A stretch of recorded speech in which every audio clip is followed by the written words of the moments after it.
आज आपण भेंडीची भाजी करूया। सर्वप्रथम आपण भेंडीला धुवून पुसून घेऊया।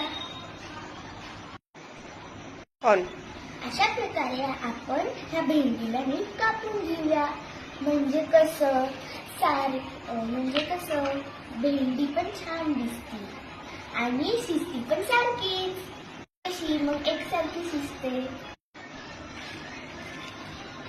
अशा प्रकारे मी भेंडी एकसारखी कट करून घेतली आहे। आता आपण गॅस ऑन करूया। आता ह्याच्यामध्ये आपण तेल टाकूया।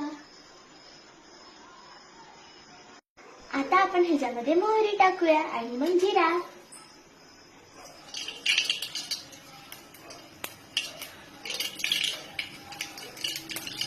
मोहरी छान तडतडली, आता आपण ठेचलेला लसूण टाकूया।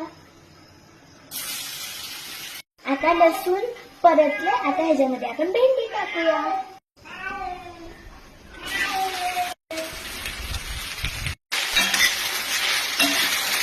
आता ह्यामध्ये आपण हळद आणि लाल मिरची पावडर टाकूया। सगळ्यात शेवटी आपण मीठ टाकायचं, म्हणजे कसं भेंडी चिकट नाही होत। खूप छान मस्त चव झालेली आहे।